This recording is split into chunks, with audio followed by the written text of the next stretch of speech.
Olá, aqui é Alexandre Rossi, conhecido como Dr. Pet, e hoje eu vou apresentar para vocês um projeto muito bacana, eu estou bastante animado. É um podcast, Papo Pet com Dr. Pet, e que a gente vai entrevistar pessoas muito influentes, influencers, e a gente vai tirar várias dúvidas para você, tutor de pet, que quer cuidar cada vez melhor do seu animal. E hoje a gente vai começar com um assunto muito relevante, muito importante, que são as doenças transmitidas por carrapatos.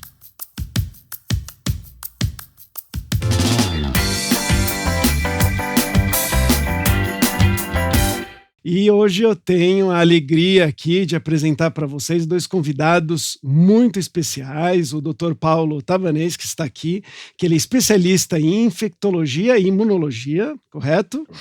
E o Léo, que é dono, ou melhor, tutor, né, do famoso Sebastian. Eu vou deixar vocês se apresentarem melhor, começando com você, Léo. Meu nome é Léo, né? Sou o tutor de Sebastian, da Valentina agora, a mais nova integrante da família, né?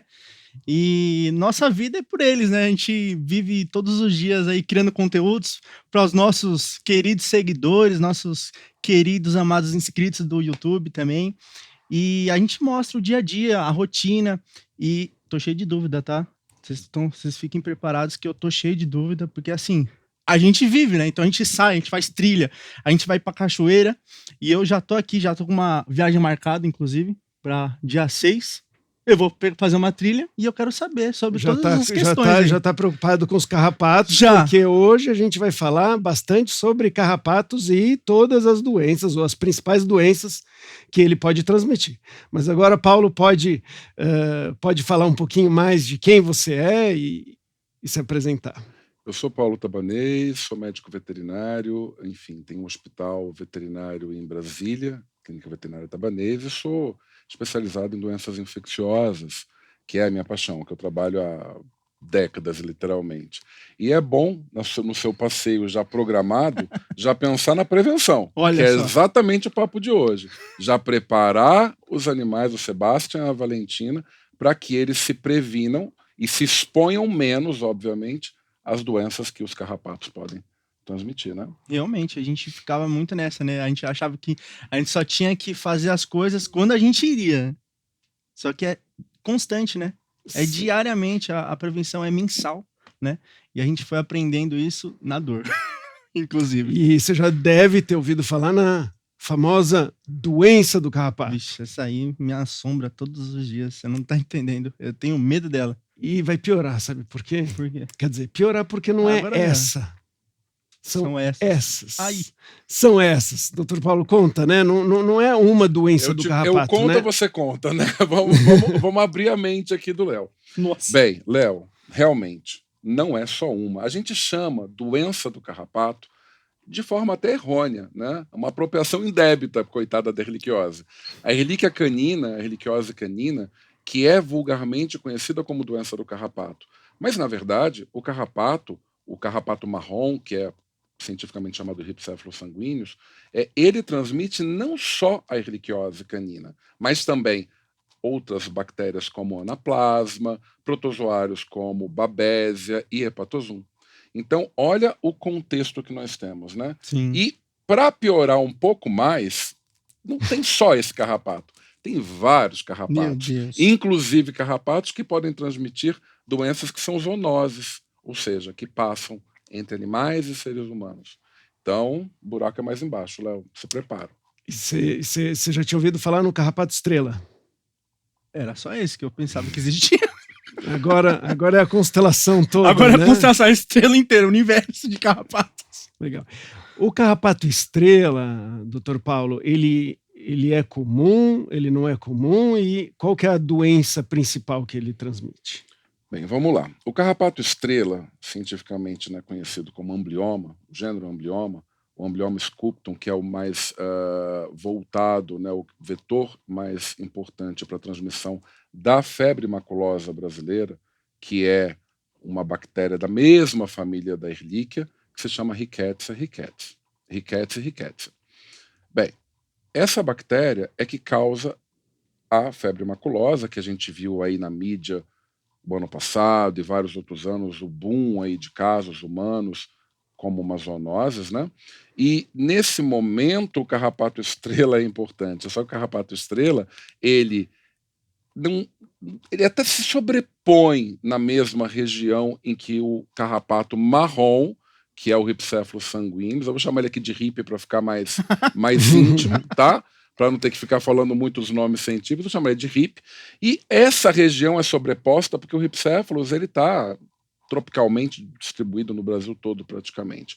O amblioma, e ele é muito urbano. Já o amblioma, que é o estrela, ele está mais nas regiões de mata, nas transições, ele é mais rural e mais silvestre. Claro, aí a gente tem um problema.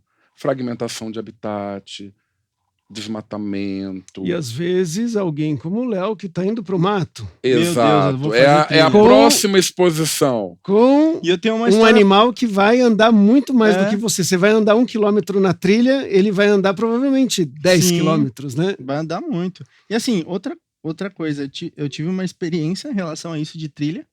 Né? Eu fui para o mesmo local que eu estou indo de novo. Você vê, né? Eu gosto de me arriscar, né? Eu sou da adrenalina. Perigosamente, né? Mas aí, não voltou com carrapato. Eis a questão. Eu voltei.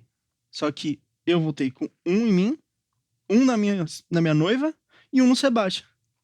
A gente voltou de viagem depois de 2 dias, mais ou menos. Eu senti uma coceira estranha na minha barriga. Quando eu vi, tinha um carrapato na minha barriga. Aí eu falei, Andresa... Olha, vai no espelho, vai ver se você tá com alguma coisa. Na perna dela tinha um. Aí eu falei, não, tem no Sebastião. Se tem em mim, tem no Sebastião, não tem como não ter. Tava lá no sovaquinho dele. E aí, doutor, pode ser uma estrela. Podia ser uma estrela. Podia ser uma estrela. Tanto neles quanto no cachorro. Exato. E o que é indicado? Nesse momento, o que você fez? Você puxou esse carrapato? No desespero, eu peguei uma pinça e puxei.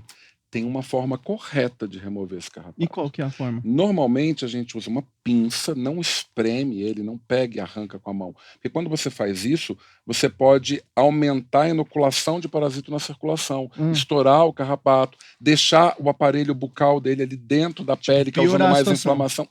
Você usa uma pinça, pegando realmente bem rente à pele para removê-lo, e aí sim, inclusive idealmente, identificá-lo junto ao veterinário, ao médico, para saber qual é essa espécie, Olha inclusive. Aí. Eu puxei, é o mais indicado. Puxei com tudo. Machuquei minha pele toda, que você joguei fez? no lixo. Você jogou no lixo, Não né? deve jogar no lixo também, Léo. Então, não pode. E doutor, isso eu acho que é muito interessante. Quando você esmaga o carrapato, então, né, ele demora um tempo para... Ele tem que ficar grudado um tempo para passar a doença, não é isso? Quando você esmaga, a questão é que quando você aperta, você pode, entre aspas, empurrar até mais tipo patógeno ali, acelerar a história, que não deveria, né? Não é o bom. Só que tem um outro lado também da história. Quanto mais tempo um carrapato fica fazendo o repasto sanguíneo, quanto mais tempo ele fica ali sugando o sangue, ele tem mais chance de transmitir alguns patógenos que ele tem. E cada patógeno tem um tempo. Por exemplo, se a gente for falar de febre maculosa, de Rickettsia ricketts, a gente tem aí em torno de pelo menos 10 minutos até 6 horas, que ele tem que ficar ali fazendo repasto sanguíneo. Mas se eu for pensar em erliquiose, já lá pelo RIP, né, lá pelo carrapato marrom, aí eu preciso pelo menos, em média, 3 horas. Se eu for pensar na transmissão de babesiose para o cão, eu já preciso de 36 horas de repasto sanguíneo. Então, cada doença, cada patógeno depende de um tempo de contínuo repasto sanguíneo. Por isso que usar os preventivos que matem esse carrapato mais rapidamente é extremamente interessante. Porque quanto mais rápido eu matar o carrapato, melhor vai ser em termos de prevenção. Ideal seria, vamos nos colocar numa redoma de vidro e evitar completamente o contato vetor-cão ou vetor humano. Mas isso é impossível. Vide a trilha que a gente vai ter aí no final de semana, né, Léo? Mas estraga a vida, a gente tem que socializar, e a vida disso. Eu fiquei com uma dúvida nessa questão. Tipo assim, aconteceu isso. Eu tirei o carrapato. Beleza, já sei que eu tirei errado. Joguei fora, não podia. É um joguinho de 7 erros, né? Vamos lá, vamos pro terceiro agora. Aliás, que todo mundo faz isso, né? Todo mundo Diga-se de passagem. Eu deveria ter tido algum cuidado na limpeza da minha casa, por exemplo, depois disso? Algum produto específico, limpar a casa? Olha, a gente está considerando que você foi passear no mato e Sim. aí, de alguma forma, o carrapato foi lá e você voltou para sua casa.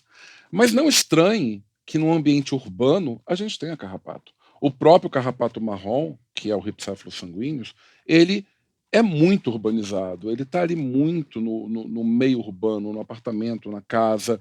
Então, a gente tem, tanto em casa quanto trazendo de fora, né? Isso pode acontecer veiculado pelo animal, ou até mesmo por a gente, inclusive. Então, o cuidado mesmo é a limpeza local. Por exemplo, o carrapato marrom, ele se reproduz em fresta de janela, de porta, cantinhos, embaixo de estrado de madeira de cama. E muitas vezes, quando você encontra um carrapato no cão, você tem um monte no ambiente, em torno de 80% a 90%. Nossa. E ele faz, para mudar os estágios que ele tem, né? A fêmea vai lá, coloca os ovinhos no ambiente, e aí isso eclode, vai virar uma larva, uma ninfa, e depois vai virar o adulto. São os estágios, né? E os adultos vão ter sua reprodução e colocar novos ovos. A fêmea colocar novos ovos. O ciclo é esse. Só que para cada estágiozinho desse, o carrapato tem que voltar para o animal, chupar um pouquinho de sangue, sugar aquele sangue para mudar o estágio. E é aí que as infecções e tudo isso pode acontecer.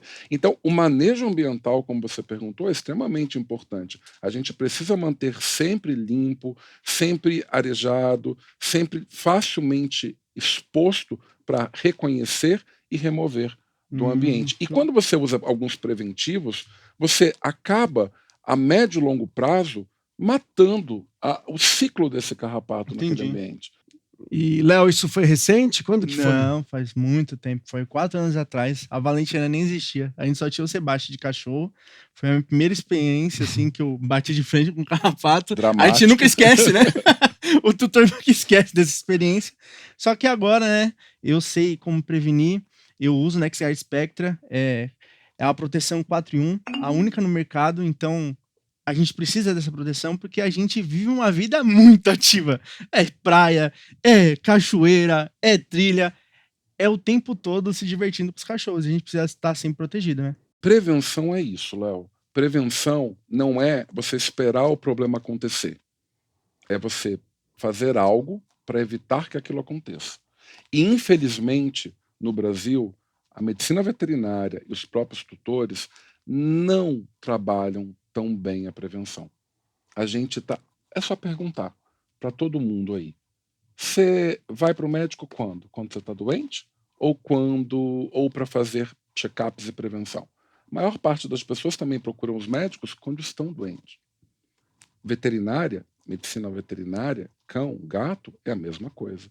São raros os tutores que fazem continuamente a prevenção. E a prevenção esbarra em controle de endoparasitos, que são os verminosos, esbarra no controle de ectoparasitos, que são carrapatos, pulgas, mosquitos, mas também acompanhamento, check-up daquele animal para saber se doenças silenciosas não estão acontecendo. Então, é importante, pensando no controle de ectoparasitos, de carrapatos, pulgas, que a gente mantenha constantemente os produtos.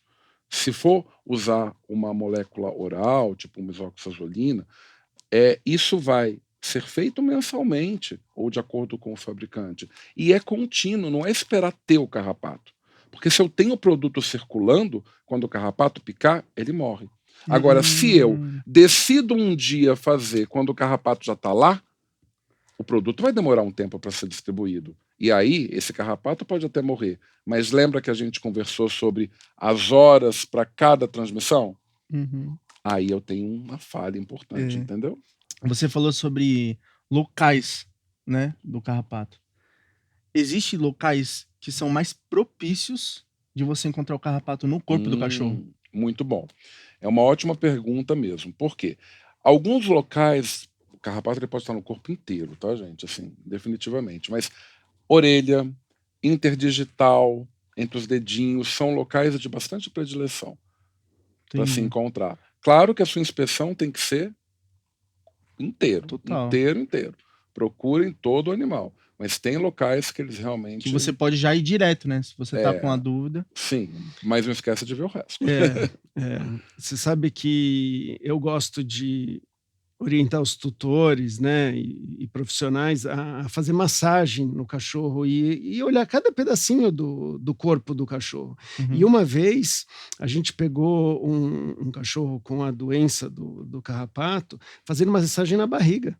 E a gente pegou uma sensibilidade muito grande, né? O adestrador escreveu na ficha, foi ao veterinário, fez o teste, estava com as plaquetas baixas, tarará, foi ver, conseguiu tratar bem no começo, provavelmente pelo baço, né? Imagino eu, né? E ele não apresentava sinal aparente para o tutor. Sim, não, nada. Tipo, nada. O tutor não olhou para ele e falou assim: ele tá com cara de doente.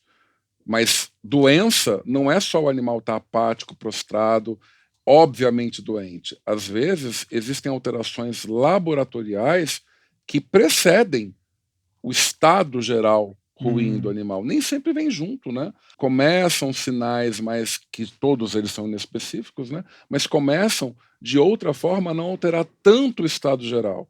E, gente, diagnóstico precoce é sempre a melhor alternativa.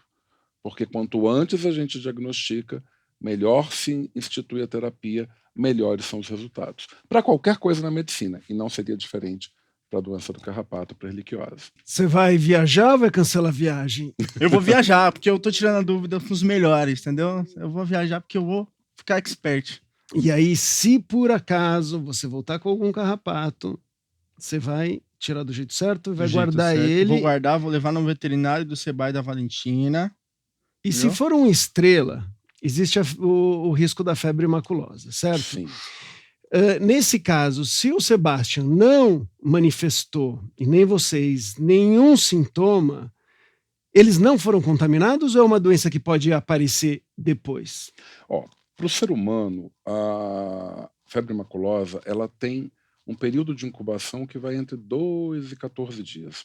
Então, em média de 1 a 2 semanas após a picada, você tem os sinais clínicos, que são super variados, tá? Você pode ter apatia, prostração, febre, manchas pelo corpo, alterações neurológicas. Esses sinais também são muito parecidos que acontecem no cão. Então, não são sinais muito diferentes do ser humano e do cão. O cão tem muito sinal neurológico também. Só que... E o sinal neurológico seria o que pro Léo saber? Se o Sebastian teve, ele ficou meio doidinho. Então, por incrível que pareça, a gente não teve nada. Acho que essa foi a nossa sorte. Não senti nada no momento. O fato, que foi a pergunta que o Alexandre fez, o fato de ser picado não significa que você vai ser infectado. E o fato de ser infectado não significa que você vai ficar doente. São coisas diferentes. Por exemplo, vamos lá, a gente passou pela pandemia agora. Quantas pessoas foram infectadas e só descobriram que tinham sido infectadas porque fizeram uma sorologia depois. Enquanto que outros morreram a despeito do que se fizesse. Então, infecção é entrar em contato com o patógeno. Nesse caso, eu preciso do vetor. Agora, doença é a manifestação clínica. Nem todo mundo vai manifestar. Às vezes, a gente faz testes sorológicos em cães de áreas endêmicas para febre maculosa e ele está positivo na sorologia, ele tem anticorpo. O que significa isso, gente? Que ele entrou em contato com a bactéria. Mas ele não ficou doente, ele produziu anticorpo. Então, isso é até uma forma de monitorizar se naquela região a doença está, ou o patógeno está circulando. O ser humano também pode acontecer isso. Agora, os sinais são esses, e acontecem nesse tempo de 2 a 14 dias. Se acontecer, é muito importante você chegar ao seu médico, se ele não te perguntar na anamnese, na entrevista inicial da consulta, que você teve em região de mata, que você encontrou carrapato, que tudo isso aconteceu. Porque aí, quanto mais rápido o tratamento e a intervenção do diagnóstico para o ser humano, melhor vai ser. Da mesma forma para o cão. Eu levei o Sebastião Valentina no veterinário para saber, né? Fez exame e tudo mais e não estava tendo nada. Mas eu não cuidei de mim. Mas mesmo, né, mesmo levando ao veterinário, acho que é um ponto muito especial aqui que foi comentado, é legal você contar o histórico e o que aconteceu, porque às vezes são tantas coisas que o veterinário às vezes tem que checar e ele está no meio da cidade, às vezes ele não está acostumado com o carrapato estrela. Já algumas outras doenças já são mais comuns e geralmente eles já vão mais para essas, né? Entendi. Agora, sabe, Alexandre, esses sinais da febre maculosa, eles vão ser também muito parecidos com os sinais das outras doenças transmitidas por carrapato. E aí já pelo carrapato marrom, que é o ripséfalos. Quais são as doenças mais comuns transmitidas pelos carrapatos para cães? Para cão. Vamos lá. O ripséfalos sanguíneos, que é o carrapato marrom, esse bem urbanizado. Esse cara ele pode transmitir Ehrlichia canis, que causa erliquiose canina. Ele pode transmitir Anaplasma platis, que causa anaplasmose. Ele pode transmitir Babésia, que causa babesiose. Isso tudo por picada. E ele também pode transmitir hepatosum, que é um protozoário, mas aí já não é pela picada, é pela ingestão do carrapato. E pasmem, cães ingerem carrapato. Vai lá se coçar porque ele está picando, fazendo aquela reação, aquela irritação, e aí nesse prurido, nessa coceira, ele acaba ingerindo, e aí se infecta também com esse outro protozoário. Então, as doenças mais comuns transmitidas pelo carrapato marrom para o cão, erliquiose, anaplasmose, babesiose, hepatozoonose. E a gente joga tudo isso como doença do carrapato. Que agora, foi o link inicial. Essas doenças, todas elas, a gente tem que se preocupar mesmo estando na cidade, dentro da cidade, ou é algo muito mais comum para quem vai fazer uma aventura como o Léo está prestes a fazer, né? Com certeza dentro da cidade, a gente tem no meio dos grandes centros, porque tem o carrapato marrom, mas claro, quanto mais exposto, maior a chance de infecção. Então, quanto mais eu me exponho numa trilha, numa chácara, numa fazenda, ou num ambiente, na pracinha, onde todos os cachorros vão passear no final da tarde, né? Nos parques, no Ibirapuera, nos parques de outras cidades, onde a gente não precisa viajar para uma trilha para pegar um carrapato. Sim. Agora, definitivamente não. Realmente, e eu imagino que nos lugares mais quentes ainda é pior, né? Ou não, e o mundo está esquentando. Isso está ajudando a gente ou piorando a situação em relação aos carrapatos? Hoje mesmo, né? Já está bem quente. Hoje está. É pior porque o carrapato marrom, ele se estende, na sua distribuição, ele está em regiões tropicais e subtropicais. Só que com a temperatura, né, e o aquecimento global, as áreas vão se estendendo. E tem mais, né, gente? A gente vive no Brasil, país tropical. Então, naturalmente, a gente tem clima, biodiversidade e temperatura super agradável para os vetores, e não é só o carrapato, mas a gente nem vai alarmar muito mais o Léo, porque senão ele vai surtar aqui quando falar dos outros vetores e das outras doenças. Eu tava só no marrom no estrela, calma. Não, então, a última coisa que a gente quer, você, para os ouvintes aqui, é deixar de passear, é deixar de se aventurar, porque tudo existe um determinado risco, a gente tem que aprender a evitar esses riscos, conhecer os riscos, mas jamais, né? A gente está, todo mundo aqui que mora em cidade ou que vai se aventurar, um passeio, tanto para a gente quanto para um cachorro, é maravilhoso. Então, a ideia aqui não é assustar ninguém. Sim. Quando a gente mergulha, né, e a gente está trazendo um especialista que é a vida dele, né? Ele falou é o que mais gosta ali, né, profissionalmente de fazer, mas a gente tem todo o lado positivo dos passeios, da aventura, da saúde que você vai trazer para você realidade, né, e para os seus cachorros. Então, assim, a gente mergulha aqui, sabe como prevenir alguns cuidados, mas tem que aproveitar a vida mesmo com o efeito estufa. Sim, e a gente aproveita. Acontecendo. A gente aproveita tanto que a gente recebe currículo de ser humano querendo ser cachorro nosso. Acredita? Não duvido.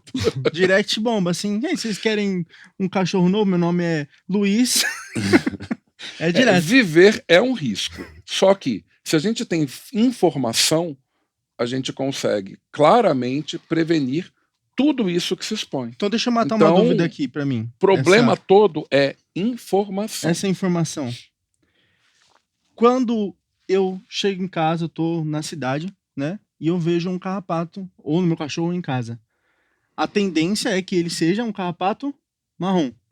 Muito provavelmente. E se eu viajo, vou para um mato, vou vou para uma cachoeira e tudo mais, a tendência Aí você pode ter os dois. pode ter os dois. Pode. Olha só, eu pensei que olha o que eu tava pensando, que o marrom é só na cidade E o e o outro. estrela é só no Por mato. isso, eu acho que vale a dica aí do Dr. Paulo, que é o seguinte: retira, mas não joga fora. Tá vendo? Não vou jogar Retira fora. com a pinça, coloca no frasquinho com álcool isolado. Não adianta fazer vinagre, não adianta nada disso, tá, gente? Não adianta tacar álcool na pele, não vai adiantar isso, não resolve. Então, não joga no lixo também, né? O descarte tem que ser apropriado. Então, assim, é coletar adequadamente, identificar se possível e, claro, acompanhar, porque o fato de ter sido picado não significa que você vai ser infectado. Você não sabe nem se aquele carrapato é portador de um desses patógenos. O fato de ser uma picada não significa a transmissão. É que E uma o pessoal picada, fica nessa. picada que o cachorro tomou, né? Uma picada que ele tomou de um carrapato infectado. E o carrapato ficou lá, vamos dizer, muito Horas. tempo sugando, então ele teve o tempo tranquilo para passar várias doenças. O cachorro não demonstrou sintomas logo depois. Tem a chance dele apresentar liquiose, babesiose, anaplasmose depois de um Super determinado tem. tempo? Super tem. Inclusive, quando a gente estuda a erliquiose, a gente entende que ela didaticamente é dividida em fases. Fase aguda, fase subclínica e fase crônica. Então, um animal não fica assustado. Um animal infectado, ele pode, às vezes, demorar até 7 anos para ter um sinal clínico. Ou seja, o seu cachorro, né? Vamos pegar aqui a situação hipotética aqui do Sebastian. Ele teve contato com o carrapato, já teve. Já. Pode ser que mais para frente o Sebastian tenha algum problema que você, ou tá fazendo, tá com algum sintoma. Sim. Dependendo do sintoma ou da condição, é legal, doutor, ele avisar que já teve contato no passado com o carrapato, no mato. Sempre tem que... Embora a chance seja pequena, vale informar. Vale. É mais do que isso. É muito possível que os cães tenham contato com o carrapato em algum momento na vida. Só que o tutor só vai relatar isso quando são grandes infestações. Só que quando você tem uma grande infestação no animal, o ambiente já está tomado. O fato dele ter entrado em contato com o carrapato, ele pode ter feito um quadro subclínico. Fez uma febre que você não entendeu que era febre, ele não quis comer de manhã, aí à noite ele já comeu de novo, ele ficou um pouco apático, você achou que era mudança de alimentação ou qualquer outra coisa, e não fez muita coisa, não foi atrás. Isso pode ter sido uma fase aguda, num paciente que tem uma imunidade mais legal. Porque se ele não conseguiu debelar legal, ele vai fazer sinais clássicos. Ou seja, e é estranho falar clássico, porque não tem sinal clássico para Ehrlichia, para Leishmania, para esses patógenos por vetores. Mas ele vai fazer apatia, prostração, febre, aumento de linfonodo, sabe, como se fossem ínguas, aumento de baço, palidez de mucosa, anemia, enfim, uma série de sinais clínicos, que é a fase aguda, que é onde você percebe, eu acho que o Sebastian está doente, eu vou levar ao veterinário. Daí ele vai fazer toda essa entrevista, essa anamnese contigo, entendeu se ele foi exposto ou não, e muitas vezes você vai falar, eu não vi carrapato no Sebastian, e pode ser que você não tenha visto mesmo. Ele não precisa estar com 50 mil carrapatos, ele pode ter tido 1, 2, que fossem infectados e que tenha passado. E aí, ele tem os sinais, o médico veterinário vai fazer os exames, os check-ups e o acompanhamento disso, identificar e diagnosticar que doença é essa do carrapato, que a gente chama tudo de doença do carrapato, mas tem várias, e uma regra hoje para o Brasil, muitos trabalhos científicos publicados, que co-infecção é muito comum, muitas vezes não vem só Ehrlichia, vem Ehrlichia com babésia, vem Ehrlichia com leishmania, que é por flebotomínio, vem dirofilária, vem outras doenças. Co-infecções são muito comuns justamente porque a gente tem muita exposição e pouca prevenção, e pouca proteção. Então, doutor, na sua opinião, né, em relação à prevenção, ela deve ser feita contra carrapato e pulga e sempre? Sempre, continuamente. O objetivo é prevenir o contato ou evitar o contato vetor-cão e não matar o carrapato somente quando o animal já está lotado, Infestado. infestado. Mas voltando a essa pergunta da questão das fases da doença, isso que eu falei para ti é a fase aguda. Só que passou desapercebido ou foi tratado pelo médico veterinário, às vezes não foi bem acompanhado, não respondeu direito, ele pode entrar numa fase subclínica que o animal parece que não tem nada, mas ele tem discretas alterações no sangue, isso vai progredindo para virar uma doença crônica, com doença renal crônica, com uma aplasia, destruição das células da medula, com consequências mais sérias, que pode acontecer com 3, 4 meses pós-infecção ou até 7 anos. E aí ele pode até nem ser diagnosticado pela doença, ele vai ter outras doenças causadas pela doença, uma das doenças do carrapato, e aí você tem um paciente renal que está sendo tratado com até hemodiálise e você não... E não fez o diagnóstico inicial. E não fez o diagnóstico inicial. Caso então que o Sebastião tem alguma coisa, mais pra frente eu tenho que levar essa informação pro veterinário. Deve. Eu vou te dar um conselho que todo tutor deveria seguir e todos os veterinários deveriam seguir. Trabalhem com prevenção. E a prevenção é acompanhar esse paciente. Todo paciente, doente ou não, em especial os que não estão apresentando sinal, devem fazer check-ups e acompanhamentos no médico veterinário. Fazer sorologias para ver o quanto que esse animal se expôs, fazer acompanhamento hematológico e, claro, usar os métodos preventivos para, de fato, a profilaxia ser bem instituída. Evitar o contato, nesse caso que a gente está conversando, do vetor com o cão. Então, guardem isso. Não procurem a medicina veterinária ou seu médico veterinário só quando o animal está doente. A gente tem muito menos a fazer nesse horário, nesse momento, do que quando o animal ainda é assintomático e parece estar bem. Eles vão se expor a vida inteira. A gente vai ter vida o tempo inteiro. É passear, é viajar, é ir para o parque. E não é só ir para a trilha, é descer na pracinha onde todo animal passa por ali.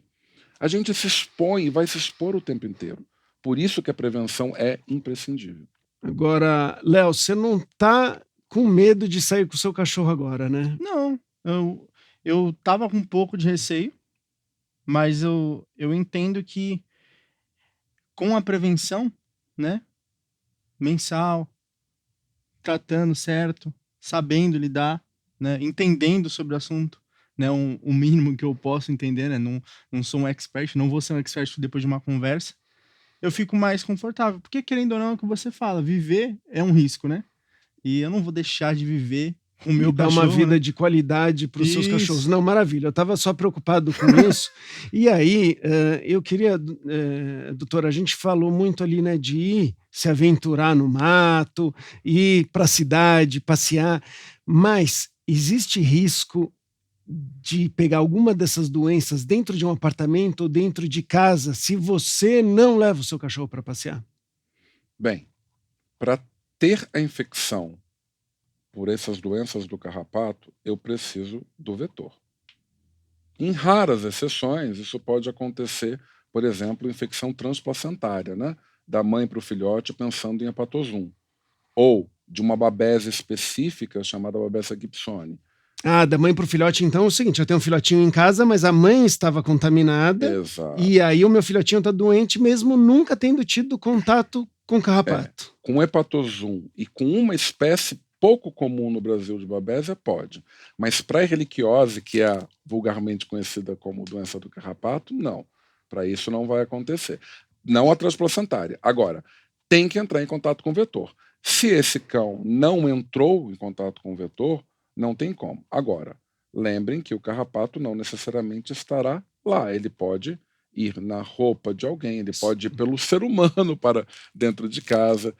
É óbvio que a exposição do animal num local onde tem mais incidência do carrapato propicia muito mais a infecção, a estatística. Agora, isso não exclui o fato de que ele está isolado num apartamento e não vai para lugar nenhum, que ele não possa se infectar também, veiculado por outros indivíduos, né? Eu, na faculdade, uma vez, todo mundo estava com, chama de micuinha, larva do carrapato, né? Mas, bom, estava cheio de... o pessoal estava pegando um monte de carrapato. E aí eles juntaram da onde estava vindo. Todo mundo tinha pego carona comigo. E o que aconteceu? De alguma forma, meu carro ficou infestado de carrapato. E eu dava muita carona para muita gente. E as pessoas ficavam com muitos carrapatos. Iam para os quartos e tudo mais, alojamento da faculdade, né? Tudo por causa do... Ele que era o vetor. Ele amplificava a história, né? Ele facilitava, era um facilitador. E se acontece, né, numa situação, para mim já aconteceu várias vezes, de eu andar num pasto, alguma coisa, e realmente voltar cheio, né, cheio mesmo de carrapato, muito carrapato. A gente também tem que evitar entrar em contato com outros cães ou cães que possam ser infectados, né? Sim. Porque tem doenças que não vão passar para mim, mas que podem passar para o meu Exato, cão. você está levando o carrapato para um indivíduo suscetível. Então, dependendo do carrapato do que ele está veiculando, você pode se infectar, o cão pode se infectar. Nesse passeio é super indicado que os seres humanos façam o quê? Usem roupas claras, porque você consegue visibilizar melhor o carrapato, que é mais escuro. Use botas e mangas compridas. Faça uma inspeção imediatamente ao chegar em casa. Tá, então separe a roupa. Isso, separe e faça o quê? Lavar já ajuda? Depois sim, né? Mas você vai inspecionar essa roupa, vai separar essa roupa. Então, essas medidas, elas ajudam a proteger o ser humano, mas também as pessoas que têm animais em casa. Porque, às vezes, o cachorro não vai para a rua, mas você foi. E aí você levou um monte de coisa que ele não foi exposto, ele não foi pro passeio com você, ele não foi pra trilha com você, e ele tá pegando a parte pior de não ter feito esse passeio. Isso aí já seria muito ruim. Imagina, o Sebastião fica em casa, você vai pra trilha, tudo, e depois quem se dá mal é ele, né? Imagina. Que pelo menos ele tivesse ido. Pelo menos ele tivesse curtido, né? Então eu acho assim que o resumo é a gente, né, prevenir, conhecer, tratar, mas não deixar de curtir a vida e de dar uma vida cada vez melhor, a melhor que a gente puder para os nossos pets. Nossa, né? porque eles precisam demais, né? E eles merecem. Bom, falamos bastante aqui sobre carrapato e as doenças que eles podem nos transmitir. Ficou com alguma dúvida? Fiquei com nenhuma dúvida. Eu vou até... Na viagem que eu vou fazer, eu vou marcar você no Stories, eu vou falar, tô aqui na trilha e sem nenhum medo. Aí, maravilha. Bom, obrigado pela participação. E Dr. Paulo também, muito obrigado aqui por ter esclarecido aí tantas questões importantes pra gente. Eu é que agradeço o convite, eu espero ter contribuído bastante para todo mundo em casa, todos os tutores, para os médicos veterinários também melhorarem a sua prevenção, claramente, né? E tirado um monte de caraminhola da sua cabeça. Esse foi o primeiro papo no nosso podcast Papo Pet com o Dr. Pet. Espero que você tenha gostado, aprendido bastante, e uma vez por mês a gente vai trazer conteúdo novo para você, tutor de pet, poder cuidar cada vez melhor do seu animal de estimação. E você pode assistir na íntegra no YouTube, nas plataformas de áudio, e também se inscreve no Instagram, na NexGuard Brasil, que lá a gente vai dar várias dicas e vai ter muito mais novidades.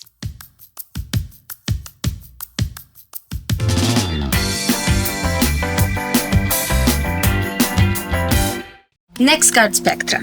É bom? Muito. É o único contra sarna, pulgas, carrapatos e até vermes. Você viu, não? Não viu. NexGuard Spectra é proteção completa uma vez por mês.